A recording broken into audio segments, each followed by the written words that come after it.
நண்பர்கள் அனைவருக்கும் காலை மாலை மதிய வணக்கங்களை தெரிவித்துக் கொள்வது உங்கள் நண்பன் அருண். இன்னை வீடியோவில் நம்ம எதை பற்றி பார்க்க போகிறோம் அப்படின்னா, நீங்கள் சிங்கப்பூர் வந்துட்டு வர்றீங்க அப்படின்னா கண்டிப்பாக இந்த வீடியோ வந்துட்டு பார்க்காம வராதிங்க. நீங்கள் சிங்கப்பூர் ட்ரை பண்ணிக்கிட்டு இருக்கீங்க அப்படின்னாலும் இந்த வீடியோ வந்து பார்க்காம சிங்கப்பூர் வேலைக்கு ட்ரை பண்ணாதீங்க. ஓகேங்களா? ரொம்ப ரொம்ப இம்பார்ட்டண்ட்டான வீடியோ. இந்த வீடியோ ஃபுல்லாக பாருங்கள். சிங்கப்பூர் வரணும்னு நினைக்கிறவங்க நிறையா பேர் இந்த தப்பை கண்டினியூஸாக பண்ணிகிட்டே இருக்காங்க. ஸோ வந்து அதனால தான் வந்து நம்ம சொல்லலாம் அப்படின்ற மாதிரி வந்துட்டு நான் இந்த வீடியோ எடுக்கிறேன். நம்ம டெலிகிராம் சேனலில் வந்து ரன் பண்ணிகிட்டு இருக்கோம்னு தெரியும். அதில் வந்துட்டு பர்சனலாக எனக்கு வந்துட்டு உங்களால் மெசேஜ் அனுப்ப முடியும் அப்படின்றதும் வந்து நிறைய பேருக்கு தெரியும். ஸோ அந்த மாதிரி பர்சனலாக மெசேஜ் அனுப்புகிறவங்க நிறைய பேர் பார்த்தீங்கன்னா என்கிட்ட சொல்கிற விஷயம் என்ன அப்படின்னு கேட்டிங்கன்னா, ஆனால் இந்த மாதிரி வந்துட்டு நான் வந்து டாக்குமெண்ட் கொடுத்துருந்தேன், நிறைய பேர்கிட்ட கொடுத்து வச்சுருந்தேன், யார் அப்ளை பண்ணதுன்னே தெரியலை, யாரோ வந்து எனக்கு அப்ளை பண்ணி ஐபி வந்துருச்சு அப்படின்ற மாதிரி சொல்லுவாங்க. இன்னொன்று என்ன சொல்லுவாங்க அப்படின்னு பார்த்தீங்கன்னா, இந்த மாதிரி அண்ணா நான் வந்து ஒரு ஏஜென்ட்டை வந்து டாக்குமெண்ட் கொடுத்துருந்தேன், ஆனால் அவர்கிட்ட எனக்கு சம்பளம் வேலை எதையுமே சொல்லாமல் அவராக அப்ளை பண்ணிட்டாரு அப்படின்ற மாதிரிலாம் சொல்கிறாங்க. ஸோ வந்து அந்த ஏஜென்ட் வந்து இவரை கேட்காம அப்ளை பண்ணியிருக்காரு, சம்பளம் சொல்லாமல் எதுவுமே சொல்லாமல். ஐபி தம்பி நீ எனக்கு பேப்பர் கொடுத்தில, நான் உனக்கு அப்ளை பண்ணிட்டேன், இதுதான் வேலை, ஜென்ரல் ஒர்க்கர். இவர் வந்து எலக்ட்ரிக்கல் வேலைக்காக கொடுத்துருப்பாரு. அங்கே பார்த்தீங்கன்னா வந்து ஸ்டீல் பிட்டர் ஒர்க்காக இருக்கும், இல்லை கம்பி வேலையாக இருக்கும், இல்லை கன்ஸ்ட்ரக்ஷன் ஒர்க்காக இருக்கும். கன்ஸ்ட்ரக்ஷன் ஜென்ரல் ஒர்க்கு நான் அப்ளை பண்ணியிருக்கேன் தம்பி, உனக்கு ஐபி வந்துருச்சு, நீ பணத்தை கட்டிட்டு நீ போ அப்படின்ற மாதிரி சொல்கிறாங்க. இப்படின்ற மாதிரிலாம் வந்து நிறைய பேர் நம்மள்ட்ட கமெண்ட் பண்ணுறாங்க. இந்த மாதிரி இந்த வீடியோ பார்த்துட்டு இருக்க நீங்கள் யாராவது பாதிக்கப்பட்டிருந்தீங்க அப்படின்னா கீழே கமெண்டில் சொல்லுங்கள். அதே மாதிரி இது உண்மை அப்படின்னு நினைச்சீங்க அப்படின்னா ஒரு லைக்கை போட்டுருங்க. ஓகேங்களா? ஸோ இந்த மாதிரி நடக்கிறத தவிர்க்கிறதுக்கு என்ன பண்ணலாம் அப்படின்றத அந்த வீடியோ ஃபுல்லாக பார்க்க போகிறோம். இந்த மாதிரி பயனுள்ள தகவலாம் தெரிஞ்சுக்கணும் அப்படின்னு நினச்சிங்கன்னா நம்ம சேனலை சப்ஸ்கிரைப் பண்ணி பெல் ஐக்கானை கிளிக் பண்ணி நோட்டிஃபிகேஷன் ஆல்னு கொடுத்து வச்சுங்க. அப்போ தான் நம்ம போடுற தகவல்கள் உங்களுக்கு உடனுக்குடனே வரும். ஓகேங்களா? ஓகே, இப்போ என்ன ஒரு சுச்சுவேஷன் இருக்குது அப்படின்றது உங்களுக்கு நல்லாவே தெரியும். நம்ம சிங்கப்பூர் போகணுன்னு முடிவு பண்ணதுக்கப்புறமேட்டு சிங்கப்பூர் தான் போகணுன்னு முடிவு பண்ணதுக்கப்புறம், ஏன்னா மற்ற கண்ட்ரிலலாம் சம்பளம் குறைவு, சேஃப்டி கம்மியாக இருக்குது, அதனால் வந்து நம்ம சிங்கப்பூர் போகணும் அப்படின்ற மாதிரி நிறைய பேர் முடிவு பண்ணிடுறீங்க. சிங்கப்பூர் தான் போகணுன்ற மாதிரி முடிவு பண்ணிடுறீங்க. ஸோ அந்த இதில் என்ன பண்ணுறது அப்படின்னா, ஆன்லைனில் அப்ளை பண்ணுறது, ஏஜென்ட்டு எல்லாட்டையும் பேப்பர் கொடுத்து வைக்கிறது, அதே மாதிரி டெஸ்ட் அடித்ததுக்கப்புறம் பார்த்தீங்கன்னா டெஸ்ட் அடித்து பாஸ் ஆன சந்தோஷத்தில் இந்த மாதிரி நான் பாஸ் ஆகிட்டேன்னு சொல்லி எல்லார்ட்டையுமே பேப்பரை கொடுத்து வச்சுருது சகட்டு மேனிக்கு. அவங்களுக்கு யார் அப்ளை பண்ணாங்கன்னு தெரியாத அளவுக்கு ஒருத்தவங்க கொடுத்து வைக்கிறாங்க அப்படின்னா பார்த்துக்கோங்க, அந்த அளவுக்கு கொடுத்து வச்சுருது. அவங்க என்ன பண்ணுறது அப்படின்னா, இப்போ எப்படின்னா ஒரு வேகன்சி, நல்ல வேகன்சி வருது, இல்லை ஒரு வேகன்சி வருதுன்னு வச்சுக்கோங்களேன், அவங்க என்ன பண்ணுவாங்க அப்படின்னா, இப்போ இந்த டெஸ்ட் அடிக்கிறவங்கலாம் பார்த்தீங்க அப்படின்னா வந்துட்டு இது பண்ணுறது கிடையாது, இன்டர்வியூலாம் மோஸ்ட்லி வைக்கிறது கிடையாது. டெஸ்ட் வச்சிருந்தாலே அப்ளை பண்ணி விட்ருவாங்க. ஒரு சில கம்பெனி மட்டும் தான் இன்டர்வியூ வச்சு எடுப்பாங்க. மோஸ்ட் ஆஃப் த கம்பெனி என்ன பண்ணுவாங்கன்னு பார்த்தீங்கன்னா, ஏஜென்ட்ட பேப்பர் வாங்கி அப்படியே அப்ளை பண்ணிடுவாங்க.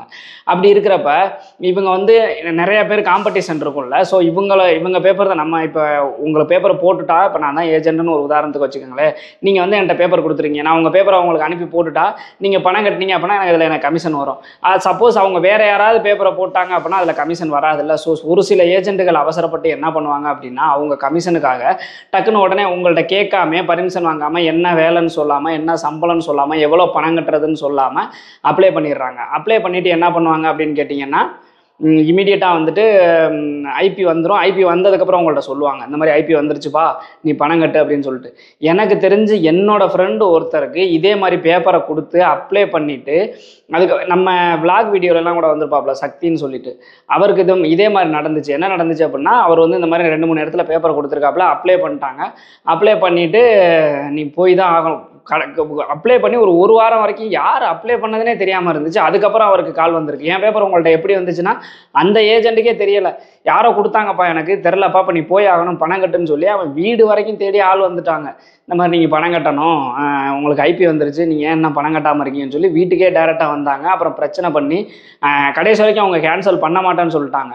3 மாதம் அந்த ஐபி வேலிடிட்டி முடிஞ்சதுக்கப்புறம் நேற்று தான் ஆட்டோமேட்டிக்காக கேன்சல் ஆச்சு. ஸோ இது மாதிரிலாம் நடக்கிறதுக்கு நிறைய வாய்ப்புகள் இருக்குது. இதுக்கு நீங்கள் என்ன பண்ணணும்னு கேட்டிங்கன்னா, ஃபஸ்ட்டு அப்படின்னா எல்லாட்டையும் உங்கள் சர்டிஃபிகேட்டையோ இல்லை உங்களோட டெஸ்ட் அடித்த ஸ்கில்டு காப்பியோ எதாக இருந்தாலும், பாஸ்போர்ட்டு எதாக இருந்தாலும் அப்படின்னாலும் ஃபார்வர்ட் பண்ணக்கூடாது. ஓகேங்களா? அப்படி பண்ணீங்க அப்படின்னா இது மாதிரி நடக்கிறதுக்கான வாய்ப்புகள் இருக்குது. இது மட்டும் இல்லாமல் உங்களோட டாக்குமெண்ட்ஸை இல்லீகலாக எதுக்கு வேணாலும் பயன்படுத்துறதுக்கான வாய்ப்புகள் இருக்குது. ஓகேங்களா? உதாரணத்துக்கு சொல்லணும் அப்படின்னா, நம்ம சப்ஸ்கிரைபரே ஒருத்தர் வந்து டெலிகிராமில் வந்து மெசேஜ் பண்ணார். அவரோட பாஸ்போர்ட் நம்பரில் சிங்கப்பூரில் இன்னொருத்தர் வேலை பார்த்துட்டு இருக்காப்புல. அந்த மாதிரிலாம் ப்ராப்ளம் வந்திருக்கு. எப்படி வந்து அவரோட பாஸ்போர்ட்டில் இன்னொருத்தர் வேலை பார்க்க முடியுன்றதெல்லாம் தெரியவே இல்லை. அவர் வந்து அந்த மாதிரி மிகப்பெரிய பிரச்சனையை ஃபேஸ் பண்ணாப்புல. நம்மள்ட்ட அதுக்கு என்ன பண்ணணும் ஏது பண்ணணும் நிறைய டவுட் கேட்டுக்கிட்டு இருந்தார் ஒரு 1 years பிஃபோர். ஸோ இது மாதிரியெல்லாம் நடக்கிறதுக்கான வாய்ப்புகள் இருக்குது. அதனால் நீங்கள் வந்து தயவு செய்து தெரியாதவங்க யார்கிட்டையுமே உங்கள் டாக்குமெண்ட்டை ஃபார்வர்ட் பண்ணாதீங்க. ஃபஸ்ட்டு என்ன வேலைன்னு தெரிஞ்சுக்கோங்க.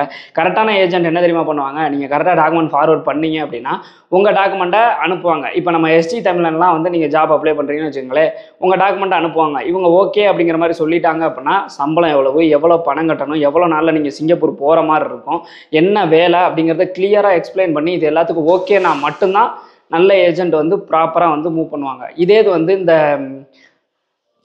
பணத்துக்காக ஏஜென்ட்டுங்கிற பேரை கொச்சப்படுத்திக்கிட்டு ஒரு சில பேர் இருக்காங்க பார்த்தீங்களா, அவங்க என்ன பண்ணுவாங்க அப்படின்னா எதுவுமே சொல்லாமல் அப்ளை பண்ணிவிட்டு பணத்தை கொடுன்னு டார்ச்சர் பண்ணிட்டு இருப்பாங்க. ஸோ அந்த மாதிரி இல்லாமல் நல்ல ஏஜெண்டாக பார்த்து உங்கள் பேப்பரை கொடுங்க. யார்கிட்ட உங்கள் டாக்குமெண்ட்டை கொடுத்துருக்கீங்க, பேப்பர் அப்படின்னா டாக்குமெண்ட் தான், நம்ம டெஸ்ட் அடித்த பேப்பரு, உங்களோட டாக்குமெண்ட்டை யார்கிட்ட கொடுத்துருக்கீங்க அப்படின்றத ரொம்ப தெளிவாக வந்து உங்களுக்கு தெரிஞ்சிருக்கணும். ஓகேங்களா? அதே மாதிரி அவங்கள்ட்டையும் சொல்லிடுங்க, நீங்கள் மட்டும் வச்சுக்கோங்க, தேவையில்லாமல் யாருக்கும் ஃபார்வர்ட் பண்ண வேணாம் அப்படின்றத அவங்களுக்கும் கிளியராக சொல்லிவிட்டு அவங்களுக்கு டாக்குமெண்ட் ஃபார்வர்ட் பண்ணுங்கள். நீங்கள் டாக்குமெண்ட் ஃபார்வர்ட் பண்ணுறதுக்கு முன்னாடியே சம்பளம் எவ்வளவு, எனக்கு வந்து இந்த வேலை தான் வேணும், சம்பளம் நீங்கள் உங்களுக்கு வேலை வருது அப்படின்னா அதுக்கு சம்பளம் எவ்வளவு, நான் எவ்வளோ பணம் கட்டணும், எவ்வளோ நாளில் நான் சிங்கப்பூர் போகணும் அப்படின்ற எல்லா டீட்டெயில்ஸ் நீங்கள் என்கிட்ட சொல்லிவிட்டு என்கிட்ட பர்மிஷன் வாங்கிட்டு தான் நீங்கள் அப்ளை பண்ணணும். அப்படி என்கிட்ட பர்மிஷன் வாங்காமல் நீங்கள் அப்ளை பண்ணீங்க அப்படின்னா கண்டிப்பாக நான் அந்த வேலைக்கு போக மாட்டேன் அப்படின்றத ரொம்ப தெளிவாக சொல்லிடணும். ஓகேங்களா? இது மாதிரிலாம் நீங்கள் தெளிவாக சொல்லிவிட்டு அதுக்கப்புறமேட்டு நீங்கள் அவங்களோட டாக்குமெண்ட் அனுப்புனீங்க அப்படின்னா நீங்கள் தெளிவாக பேசியிருக்கீங்க, கண்டிப்பாக வந்து அவங்க அதை மீறி செய்கிறதுக்கான வாய்ப்புகள் ரொம்ப குறைவு. ஓகேங்களா? ஸோ தெளிவாக பிளான் பண்ணி பண்ணுங்கள். இல்லை அப்படின்னா ப்ராப்ளம் ஆகும். சரி, சப்போஸ் அப்படி ப்ராப்ளம் ஆயிடுச்சு அப்படின்னா அதுக்கு என்ன பண்ணணுன்ற சொல்யூஷனை நான் சொல்கிறேன். இப்போ என்ன, நீங்கள் வந்து சப்போஸ் உங்களுக்கு வந்துட்டு இப்போ அப்ளை பண்ணிட்டாங்க, யார் அப்ளை பண்ணதுன்னு கூட தெரியலை, யார் என்னன்றது தெரியலை அப்படின்னா உங்களுக்கு வந்து 2 ஆப்ஷன் இருக்குது. ஒன்று என்ன அப்படின்னு கேட்டிங்கன்னா, அதாவது அந்த வேலைக்கு நீங்கள் போக விரும்பலை அப்படின்னா ஒன்று ஏஜென்ட்ட சொல்லி கேன்சல் பண்ண சொல்லணும். இல்லை 3 ஆப்ஷன் சொல்லலாம். ஒன்று ஏஜென்ட்ட சொல்லி கேன்சல் பண்ண சொல்லணும். அப்படி இல்லைனா என்ன பண்ணணும் அப்படின்னு கேட்டிங்கன்னா, அந்த ஐபிஓக்கு ஒரு எக்ஸ்பைரி டேட் இருக்கும். 3 மாதம் வரைக்கும் வேலிடிட்டி கொடுத்துருப்பாங்க. உங்களுக்கு ஒரு ஐபிஓ ஒன்று கொடுத்துருப்பாங்கல்ல, அதில் பார்த்தீங்கன்னா அந்த ஐபிஓட வேலிடிட்டி 3 மாதம் வரைக்கும் தான் இருக்கும். அப்படின்னா என்ன அர்த்தம் அப்படின்னா, அந்த 3 மாதத்துக்குள்ளார அந்த ஐபிஓவில் உள்ள டேட்டுக்குள்ளார நீங்கள் சிங்கப்பூருக்குள்ளார போயிடணும். அப்படி போகல அப்படின்னா அது எக்ஸ்பைரி ஆயிரும். ஓகேங்களா? ஸோ நீங்கள் அந்த 3 மாதம் வரைக்கும் வெயிட் பண்ணணும். வெயிட் பண்ணிங்கன்னா ஆட்டோமேட்டிக்காக வந்து அந்த ஐபி கேன்சல் ஆயிரும். அப்புறம் நீங்கள் வேறு கம்பெனிக்கு அப்ளை பண்ணி போகலாம். ஃபைனல் டிசிஷன் என்ன அப்படின்னு கேட்டிங்கன்னா, டேரெக்டாகவே நீங்கள் எம்ஓஎம்க்கு மெயில் பண்ணலாம். ஓகேங்களா? நீங்கள் எம்ஓஎம்க்கு மெயில் பண்ணி இந்த மாதிரி உங்களோட பாஸ்போர்ட் நம்பரு, உங்களோட அந்த விசா வந்த கம்பெனியோட நேமு, அதோட பின் நம்பரு எல்லா டீட்டெயில்ஸையும் தெளிவாக கொடுத்து, இந்த மாதிரி எனக்கே தெரியாமல் இந்த மாதிரி ஏஜென்ட் வந்து அப்ளை பண்ணிட்டாங்க, எனக்கு இந்த கம்பெனிக்கு வர்றதுக்கு விருப்பம் இல்லை, அதனால் தயவுசெய்து இந்த ஐபியை கேன்சல் பண்ணி கொடுங்க அப்படின்ற மாதிரி நீங்கள் எம்ஓஎம்க்கு மெயில் பண்ணீங்க அப்படின்னா கண்டிப்பாக அதுக்கு உங்களுக்கு ரிப்ளை வரும், கேன்சல் பண்ணி விட்ருவாங்க. இந்த 3ல் ஏதாவது ஒன்று பண்ணுங்கள். முடிஞ்ச வரைக்கும் ஏஜென்ட் மூலமாகவும் இல்லைனா அந்த 3 மாதம் வெயிட் பண்ணி கேன்சல் பண்ணுற மாதிரி பண்ணுங்கள். முடியாத பட்சத்துக்கு எம்ஓஎம்க்கு மெயில் பண்ணுங்கள். தேவையில்லாமல் எம்ஓஎம்மை டிஸ்டர்ப் பண்ண வேண்டாம். ஓகேங்களா? ஸோ இதுதான் வந்து சரியான ப்ரொசீஜர். நீங்கள் வந்து உங்களுக்கு தெரியாமல் ஐபி ரிலீஸ் பண்ணால் கேன்சல் பண்ணுறதுக்கு. ஆனால் இதனால் பாதிக்கப்பட போகிறது நீங்கள் தான். எப்படி பாதிக்கப்படுவீங்க அப்படின்னா, தெரியாத வேலைக்கு தெரியாமல் ஒன்று நீங்கள் போய் தான் ஆகணுன்ற ஒரு சுச்சுவேஷன் வரும். அப்படி இல்லை அப்படின்னா நீங்கள் தேவையில்லாமல் வந்துட்டு ஒரு கம்பெனிக்கு இப்போ அப்ளை பண்ணி நீங்கள் போகலை அப்படின்னு வச்சுக்கோங்களேன், இன்னொரு கம்பெனிக்கு அப்ளை பண்ணல, அந்த கம்பெனி வந்து யோசிப்பாங்க, இவங்க அந்த கம்பெனிக்கு அப்ளை பண்ணி ஐபி வந்ததுக்கப்புறம் போகலை, எதனால் நீங்கள் போகலன்ற காரணம் 2வது. ஆனால் ஃபஸ்ட்டு எடுத்தோடனே உங்கள் ஹிஸ்ட்ரியை செக் பண்ணல, ஃபஸ்ட்டு கம்பெனிக்கு அப்ளை பண்ணி போகலை, ஸோ வந்து இவர் வருவாரா என்னன்ற சந்தேகம் இருக்கும். உதாரணத்துக்கு நானே வந்து ஒரு கம்பெனிக்கு, எனக்கு ரொம்ப தெரிஞ்ச கம்பெனிக்கு கொடுத்தேன். ஒர்க்கர் ஹிஸ்ட்ரியை வந்து செக் பண்ணாங்க. அதில் வந்துட்டு மெயில் வந்திருக்கு. என்னென்னு வந்திருக்கு அப்படின்னு கேட்டிங்கன்னா, எம்ஓஎம்ல இருந்து ஏற்கனவே வந்து இவர் இந்த கம்பெனிக்கு அப்ளை பண்ணியிருக்காரு, இந்த கம்பெனிக்கு போகல, இவரை திருப்பி நீங்கள் எடுக்கிறீங்களா அப்படின்ற மாதிரி வந்து மெயில் வந்து வந்திருக்கு. ஸோ இது மாதிரிலாம் வர்றதுக்கான வாய்ப்புகள் நிறையா இருக்குது. அப்போ அந்த கம்பெனி யோசிப்பாங்க, நம்ம கம்பெனிக்கு ஏன்னா கம்பெனி வந்து செலவு பண்ணி உங்களுக்காக அப்ளை பண்ணுறாங்க அப்படின்றப்ப, செலவு பண்ணி அப்ளை பண்ணி நீங்கள் போகல அப்படின்னா கம்பெனிக்கு அது லாஸு. அப்படின்றப்ப நமக்கும் அப்ளை பண்ணி வரலைன்னா என்ன பண்ணுறதுன்னு சொல்லிட்டு உங்களை கம்பெனிகள் எடுக்கிறதுக்காக யோசிக்கிறதுக்கான வாய்ப்புகள் இருக்குது. இந்த பிரச்சனை இருக்குது. அடுத்தது பார்த்தீங்கன்னா, நீங்கள் கேன்சல் பண்ணுறதுக்கு 3 மாதம் வரைக்கும் நீங்கள் வெயிட் பண்ணுற மாதிரி இருக்கும். ஒரு சில ஏஜென்ட் என்ன பண்ணுவாங்க அப்படின்னா, நீங்கள் உனக்கு ஐபிஐ கேன்சல் பண்ணுமா, அதுக்கு $50 $100 காசு கொடு அப்படின்ற மாதிரி கேட்கறதுக்கான வாய்ப்புகள் இருக்குது. ஸோ இவ்வளவு பிரச்சனைகள் இருக்குது. இதனால் நீங்கள் என்ன பண்ணணும் அப்படின்னு கேட்டிங்கன்னா, உங்கள் டாக்குமெண்ட்டை தேவையில்லாமல் தெரியாதவர்களுக்கு தயவுசெய்து ஃபார்வர்ட் பண்ண வேண்டாம். ஓகேங்களா? ஸோ அது மாதிரி பண்ணாமல் இருந்தீங்க அப்படின்னா, கரெக்டான ஏஜென்ட்டுக்கு, தெரிஞ்ச ஏஜென்ட்டுக்கு ஃபார்வர்ட் பண்ணிவிட்டு கொஞ்சம் பொறுமையாக வெயிட் பண்ணீங்க அப்படின்னா கண்டிப்பாக உங்களுக்கு நல்ல ஜாப்பாக கிடைக்கும். நீங்கள் நல்லபடியாக சிங்கப்பூர் போக முடியும். ஓகேங்களா? ஸோ வந்துட்டு வேறு ஏதாவது டவுட் இருந்தாலும் கமெண்ட் செக்ஷனில் கேளுங்க. இந்த மாதிரி பயனுள்ள தகவலாம் தெரிஞ்சுக்கணும் அப்படின்னு வச்சிங்கன்னா நம்ம சேனலை சப்ஸ்கிரைப் பண்ணி பெல் ஐக்கானை கிளிக் பண்ணி நோட்டிஃபிகேஷன் ஆல்னு கொடுத்து வச்சுங்க. இந்த ஃபுல் வீடியோவை நீங்கள் கடைசி வரைக்கும் பார்த்துருந்தீங்க அப்படின்னா ஒரு லைக் பண்ணிடுங்க. இது உங்களுக்கு பயனுள்ளதாக இருந்துச்சு அப்படின்னா கமெண்ட் செக்ஷனில் சொல்லிடுங்க. மீண்டும் ஒரு வீடியோவில் சந்திக்கும் வரை உங்களிடம் விடைபெறுவது உங்கள் நண்பன் அருண். பாய்.